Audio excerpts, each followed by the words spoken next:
Kia ora. All around us are these competing ideas or tribes. Have you noticed this? Let's kick off with a little game to see what group you fall into. So in the host chat, just jot down whether you are the first one of these or the second one of these. Here's the first one. Apple versus PC. If you're an Apple person, write Apple. If you're a PC user, write PC. I'm Apple through and through, as you can probably see. Dogs versus cats. More of a dog person or cat person. Perhaps with being online, you might be one of those people that watch all the cat videos on YouTube. I'm more of a dog person. Sorry if I have offended you cat people today. Phone versus text. Do you tend to text people as the primary way that you connect with them, or do you call them to connect with them? I think texting is so much easier, isn't it? Though I personally like to get on the phone. Then, of course, the most controversial one, toilet paper hung over or toilet paper hung under, and I don't think we're going to solve that ongoing debate today. But all that's a bit of fun as we consider some competing ideas, but the part that's actually not so much fun is considering all the competing demands and responsibilities that are the reality of our lives. So think about it. We have work, we have family, we have all the kids or your nephew's events, and all these things can just like add clutter and noise to our lives. Of course, on top of that, there's keeping fit. There's the bank gets in there too, where there's rising, increasing mortgage costs and rising costs of living, and a need to look a particular way. And then, even different ministries at church can feel like they want their bit from us too. Top of that is the priority to keep all of this in balance, or at least look like we've got it in balance. And all this noise is about different promises and different ideas about identity, about success, and all making demands on us, making it hard to hear what God is saying to us. And our lives are becoming full of clutter with competing demands, and it all gets too much. Can you relate? As we come to our story today, the Israelites are in this conundrum. Their lives are cluttered with competing loyalties and allegiances, and life just isn't going well for them. And all this happens through the influence of a royal couple called Ahab and Jezebel. It's been about 40 or 50 years since the kingdom divided by Rehoboam's actions. If you remember last week, the tribes of Israel divided into these two kingdoms. So 10 tribes formed the northern kingdom of Israel, and then 2 tribes formed the southern kingdom of Judah. And the rest of our series is going to focus on some of the kings in the southern kingdom of Judah. But today we're going to look at one of the kings in the northern kingdom of Israel. And there's like 19 of them, and 100% of these kings, there's a particular phrase used about them: they did what was evil in the Lord's sight. All of them.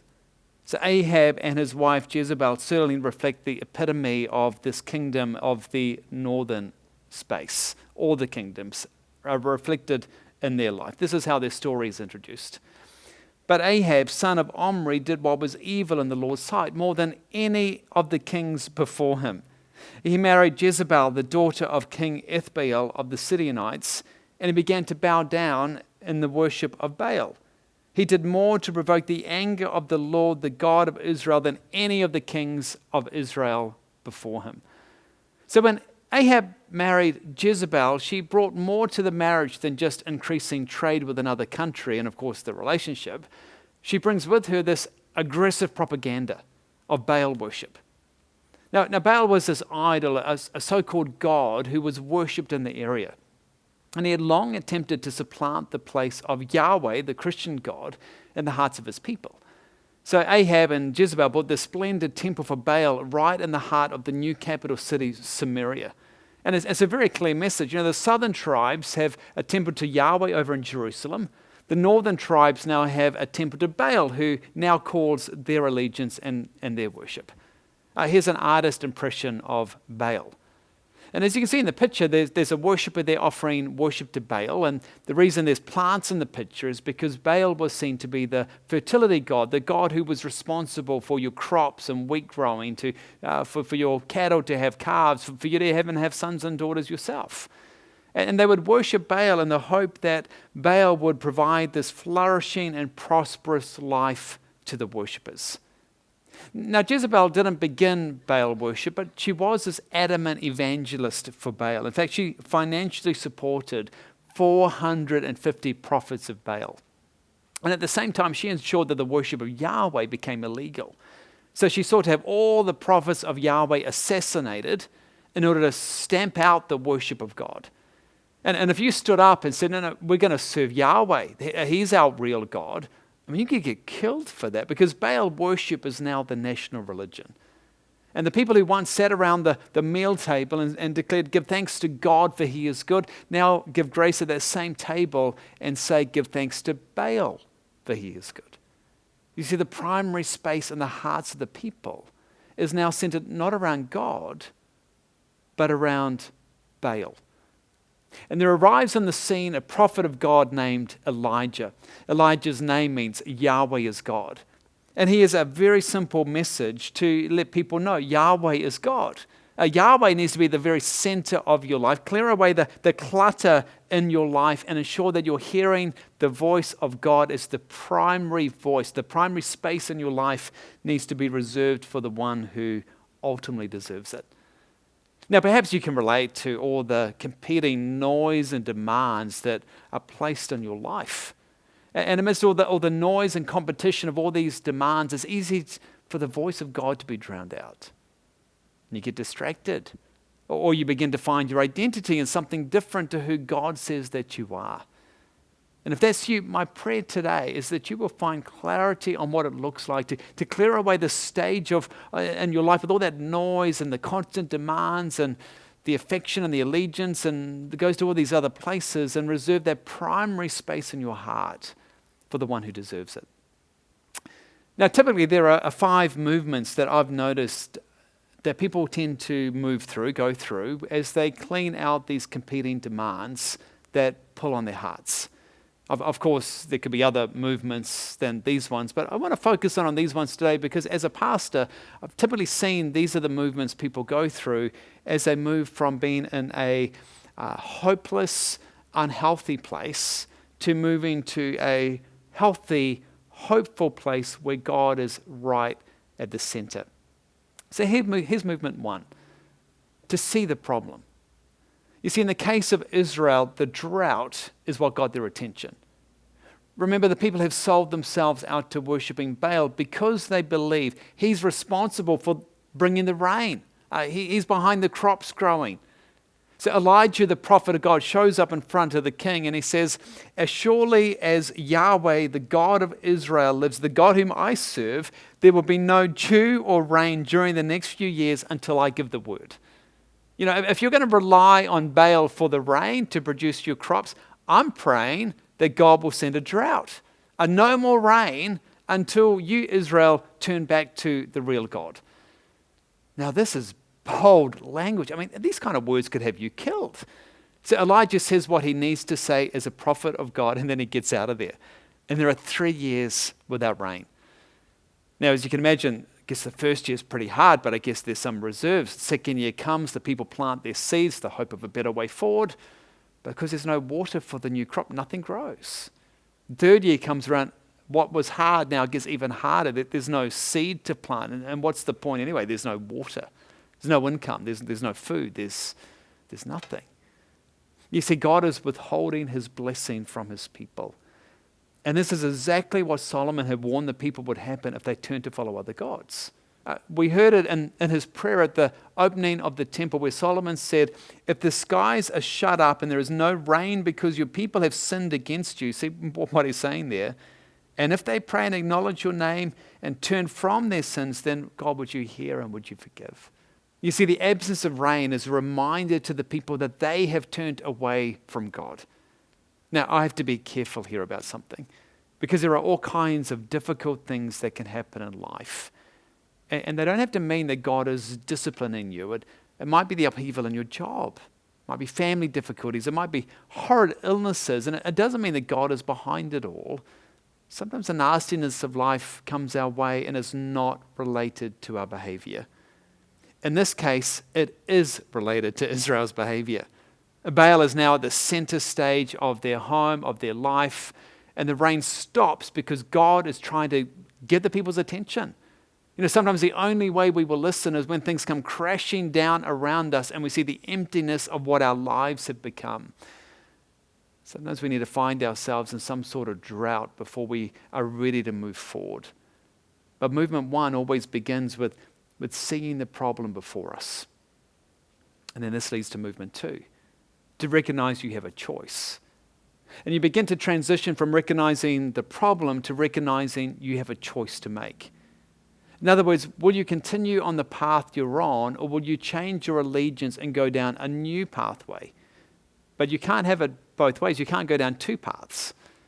You see, after 3 years, Elijah comes back on the scene, and he gathers the people and says, hey, I need you to come close. I want to talk to you.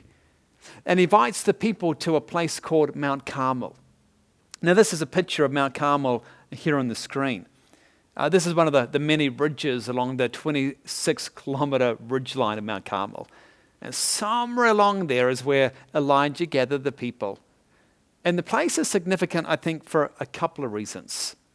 For one, it's significant because of what you see when you're up on the ridge. Now, it's not what you see when you look at Mount Carmel, it's what you see when you're looking from Mount Carmel. And this is what you see, the Jezreel Valley. Now, normally this would be one of the most fertile, lush, agriculturally rich spots anywhere in the area. Its very name means fertile garden because it saw just heavier rainfall than anywhere else in the country. But of course, after 3 years of drought, you can imagine this whole area is baked and barren. You see, from this spot, the people can see the devastation of the drought right in front of them. And so the place is significant because it's a reminder of their problem. It's staring them in the face. The place is also significant, I think, for a second reason. This place came to be known as one of the most important places for the worship of Baal. In fact, one of the kings around this time refers to Mount Carmel as Baal's bluff. Effectively, Elijah is going to the very headquarters for Baal, and in a sense, he's highlighting the cause of their problem. So Elijah stands in front of the people and he says, how much longer are you going to waver between 2 opinions? If Yahweh is God, we'll follow after him. If Baal is God, we'll follow after him. It's like this is a crossroads moment. He says, if Baal is the true God, just go for it. I can imagine him kind of glancing over at the valley and saying, well, it hasn't been going well for you, right? I mean, look at it. But here's the thing. If Yahweh is the real God, go after him. Go all in. Give him the primary space in your life. Reserve it for Yahweh. Now, my guess, if you ask the people privately, hey, do you worship Yahweh? I think they would have said, well, sure. I mean, he called our ancestor Abraham. He rescued us from slavery, placed us in this land. Oh, and do you worship Baal? Well, of course. I mean, Baal promises us a prosperous and flourishing life. I mean, he gave us our son and daughters, didn't he? And we're hoping that our crops are going to grow again because he's promised us. So we're worshiping him. We're calling out to him. And Elijah says to the people, actually, you can't go down 2 pathways. Choose one. If Baal is the true God, follow him. If Yahweh is the true God, follow him. Now think about it, I guess like marriage. Let's imagine bride and groom are right there at the front of the church, but the bride wants an open marriage where she's not restricted to one partner. She wants to have multiple partners. But the husband, well, he wants an exclusive relationship, just her. Is it going to work? You see, God wants an exclusive relationship with you and me. His desire is that we look his way and we say, forsaking all others, I take you to be my God for better, for worse, for richer, for poorer, in sickness and in health, to love and to cherish for as long as I live, God. In fact, one day the people asked God, what does God want most? And the people asking it actually worded it differently. They said, well, what's the greatest commandment? But really it's the same question. What does God want most? Do you remember how Jesus answered it? He said, love the Lord your God with all your heart, with all your soul, with all your mind, with all your strength. He wants all of you. This exclusive relationship where the stage of your life is cleared of everything that competes. So how do you do that? I've got 4 kids at school, I've got work to do, I've got bills to pay, like many others. We've got this massive mortgage, the rates are going up, the cost of living, well, it's getting absurd, isn't it? So how do you love God with all your heart, soul, mind, and strength, all this going on? So let's break it down into some quadrants here for a moment. So see, typically our life is full of, at least in these 4 quadrants, we've got relationships, we've got our stuff, We've got our work or study. We've got our family or the wider whānau that you're part of. And Jesus says, I want all your heart. I want all your soul, mind, and strength. So what does that mean? So what Jesus means is that he wants to be primary over all of these areas in life. He wants to speak into each of these. So we invite him to direct our relationships. We ask him to lead us in our relationship with our stuff and make sure we have the right idea of what our money can do and can't do for us. We bring our career, our study under his domain, believing that when we work or study in a good way, it honors him. And we make sure we don't find our identity in what we do. And we ask him to be the very center of our family, however complicated it might be. See, ultimately what we're asking is that he be at the center of all this, and we reserve the primary space in our life to be led by him. Now, typically there's a point where we say, Jesus, I'm in. And then we begin this journey of discovering what this actually looks like. And we start to find out there's actually a lot of various specific decisions to make. So I come to realize that the way my relationship is currently is not under his leadership. And so I make that decision in my life. Or I realize actually my money is not actually under his influence. And so I'm at this crossroads moment around that, and I choose which pathway I'm going to go down. Or my work or my family needs to be led by King Jesus, with him actually calling the shots and not the other way round. So perhaps right now there's actually something in Elijah's story already challenging you, actually calling you to make a decision. And perhaps it's time to invite God to change the way you think about your relationships, your money, your stuff, your family, and actually go down a different pathway than the one that you're on. See, this is your crossroads moment. Will you stay in the course you're on, and that doesn't actually seem to be working so well, or will you change course and give that primary space and allegiance to God? You see, right there on the hillside, Elijah is saying to the people, hey, you've got to make a decision. You can't play it both ways. If Yahweh is the real God, put him at the center. Do you know what the people said? Nothing. Zippo. They're not prepared to make a decision. I guess they're conflicted. I guess they're confused. And even though they're staring at the drought, it's right there in front of them, they don't know what to do. Of course, this leads to movement number 3. See the empty promises of your idols. So Elijah stands up and he says, hey, let's have a God contest. Whichever God wins, this is the God who should be followed. It's a showdown of the gods. So picture the scene. On one side, you have King Ahab and all of his entourage. In addition, you have 450 prophets of Baal and another 400 prophets of Asherah, which is another kind of god supporting the tribe of Baal. Remember, all these prophets have hometown advantage. They're on Baal's turf. It's like this is the Eden Park of All Black rugby, and Elijah, like some outlier Irish player, is laying down the challenge to the All Blacks right in their home turf. And Elijah is going to the home center of Baal, and he's about to step into a contest, giving them home team advantage. So if there's 1,000 prophets and entourage on one side all cheering for Baal, who do we have on the other side representing Yahweh? Well, there's Elijah. It's just one. It can be pretty lonely on that side at times, can't it? And from this vantage point, Elijah calls for this showdown of the gods. And the idea is very simple. He and the prophets of Baal are going to put wood on their altars, on their own altars. They're going to sacrifice a bull. And then they're going to ask the God to send down the fire from heaven. So Elijah brings out these 2 bulls. He gets the prophets of Baal to choose which bull they want. He doesn't want, to be accused of kind of interfering with what they're going to be using to sacrifice. And then, the only rule here is that the people can't light their own fire. There's no matches involved. They have to have their God initiate the fire and burn up the bull that's lying there on the altar. That's the only rules of this God showdown. Now, all this should please the prophets of Baal, because Baal was known as the lightning god. In fact, in many of the archaeological pictures of Baal that have been ascribed to him, we often see Baal as with a thunderbolt in his left hand. So the prophets of Baal go first. No doubt they're full of confidence. This is going to be over quickly, they're probably thinking. And they called on the name of Baal from morning until noontime, we read, shouting, "Oh, Baal, answer us!"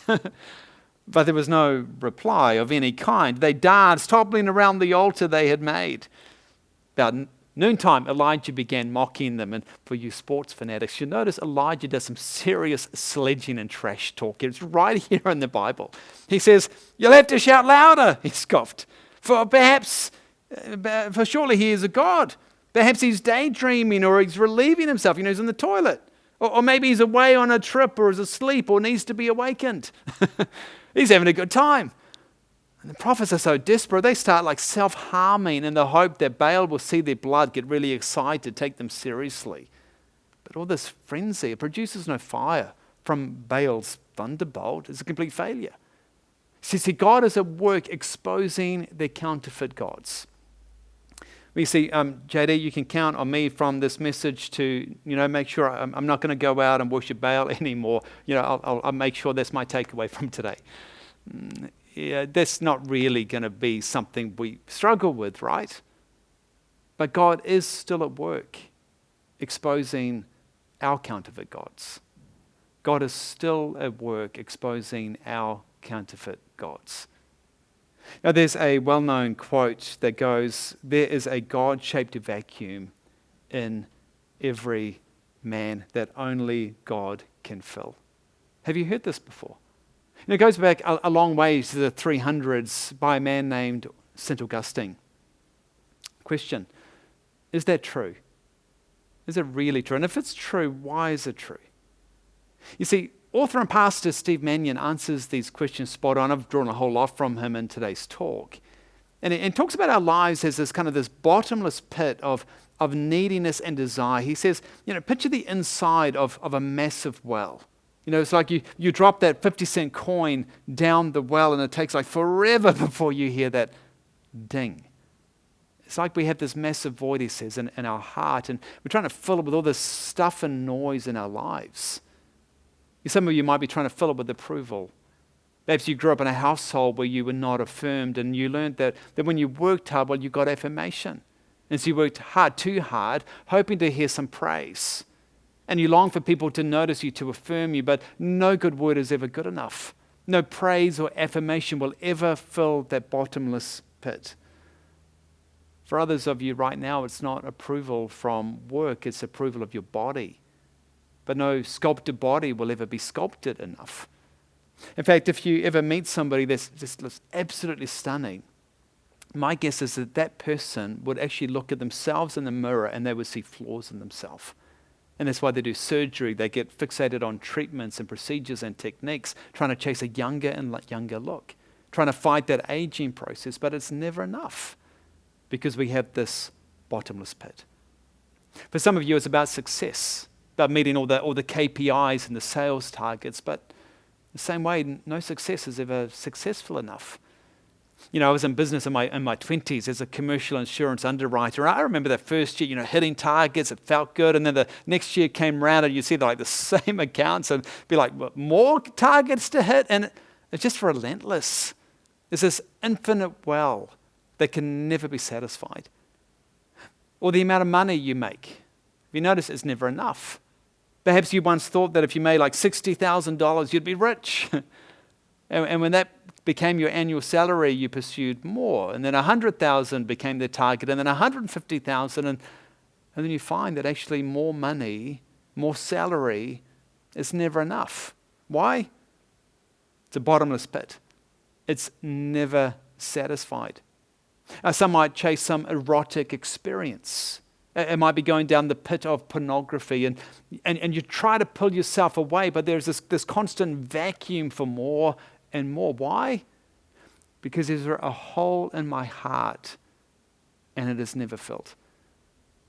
You see, in the 1600s, a French man named Blaise Pascal, who was a philosopher, mathematician, scientist, inventor, theologian, so really smart guy, he expanded on that quote from St. Augustine and he said, "There is a God-shaped vacuum in the heart of every man which cannot be filled by any created thing, but only by God the Creator made known through Jesus." You see, when we look to other things in the hope that they will fill that hole, we will constantly be disappointed. See, Elijah is seeking to expose the futility of idols the people were following. But we all have these idols, all of us. And it might be a good thing in and of itself. But you see, when that thing or relationship or experience becomes the ultimate thing, it's become an idol that's competing with the real God. And that thing or relationship or experience is now making promises and making demands on us.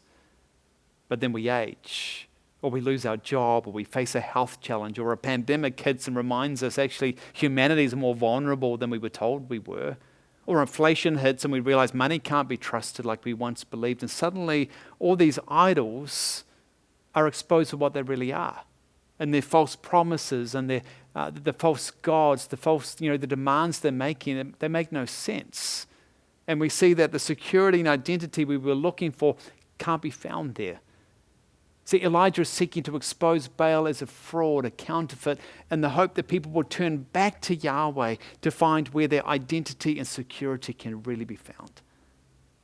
Now, this God contest is designed to help them see the one who really is the one who deserves our worship and allegiance. So the 1,000 or so on Baal's side that have been shouting and dancing and cutting themselves in this manic activity, they finally give up. It's now Elijah's turn. And the people watching are about to experience the fourth movement, to experience the aha of God's presence and power and grace. You see, we read then, Elijah called to the people. He said, come over here. He calls to the people. It's like this pastoral moment. Come close. Come close. In front of them, he repairs the altar, and then he actually adds some extra challenges to make it supposedly harder for Yahweh to win this contest. We read he dug a trench around the altar large enough to hold about 15 liters. He piled wood on the altar. He cut the bull into pieces, laid the pieces on the wood. Then he said, hey, go fill 4 large jars with water and pour the water over the offering and the wood. In fact, he gets them to do this a couple more times. So at this point, everything's like drenched. I mean, there is no way anybody could light this, even if they had packets of fire starters and a box of matches to light. Elijah then prays a really simple prayer. Oh Yahweh, God of Abraham, Isaac, and Jacob, prove today that you are the God in Israel and that I am your servant. Prove that I have done all this at your command. Oh Yahweh, answer me. Answer me so these people will know that you, O Yahweh, are God and that you have brought them back to yourself. That prayer stands in such contrast to the whole day where the prophets of Baal have been begging and pleading and cutting themselves and yet still been so unsuccessful. Elijah gets up in a simple prayer. There's no magic formula. There's no particular words. It's just like 30 seconds long to pray. And you listen to what happens. Immediately the fire of Yahweh flashed down from heaven and burnt up the young bull, the wood, the stones, and the dust, even licked up all the water in the trench. Remember, there's like 15 liters of water in the trench alone, plus like 12 large jars of water. Everything licked up in a flash. We read when all the people saw it, they fell face down on the ground and they cried out, the Lord, He is God. Yes, the Lord, He is God. He's the real God. It's this aha moment when they come to a fresh realization of the presence and power of God. God, we want you to be our God. We're all in for you, God. And this leads to the final movement in our story, to enjoy the fullness of life with God. Looking over the barren land, Elijah prays again. And in the distance, he sees a cloud, and it's like the rain starts to come and starts to fall. And God is restoring His promise, His blessing. And once again, the grapes are going to grow. The crops are going to be restored. And the people can once again enjoy the fullness of life with God. Friends, this is the heart of God, isn't it? It's the heart of God to bless you in ways beyond what you can imagine. God wants your life to flourish. In fact, Jesus said in John chapter 10, I have come that they may have life and have it to the full. This is what He wants for you. God says, I want you to experience my blessing, and all I want is you. I want this exclusive relationship with you. I'm the one and the only one who can fill that God-shaped vacuum you have in your life. Only I can fill that infinite pit that you're trying so hard to fill through working too hard or spending too much or pursuing relationship to relationship or experience to relationship, and you still find your life empty and barren and thirsty. Corrie ten Boom once said, "There is no pit so deep that the love of God is not deeper still." I want to invite you today just to allow the love of God to fill you and to satisfy you. God is here in this very moment, wherever you're connecting from, inviting you to clear the stage of your life of all the competition and just to follow him exclusively. And my prayer is that this day is the day when many of us will find that God can be our all in all. To work through all of these movements where we see the problem, recognizing that something is wrong in a particular area of our lives. And then we see right there at the crossroads, we recognize that you have a choice. Will you continue to follow some Baal substitute, or will you allow God to shape that particular area of your life? Will you see the empty promises of your own idols? Will you experience that aha moment of God's presence and power? Of course, these first four movements lead to that final one. Movement 5, enjoying the fullness of life with God. And I want to provide some time just right now to give us an opportunity just to talk to the real God who demands the primary allegiance in our lives. So let's pause. I want to give you the opportunity just to speak to him because he wants to hear from you right in this moment. Let's pray together.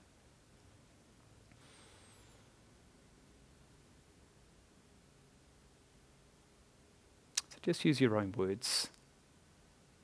Speak to the one who is here, to the one who's listening.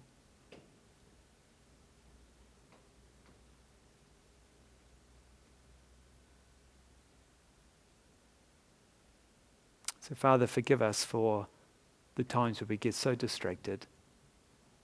We find our identity and security, purpose, and all these other things. Today we come to you. We ask that you be our God, the one that we follow, the one who captures our imagination, the one who captures the affections of our heart. So come, Spirit of God, fill up that void. Help us to receive your love. May it wash over us again and again and again. Come, Holy Spirit, because we love you and we want to follow after you wholeheartedly. In Jesus' name, amen.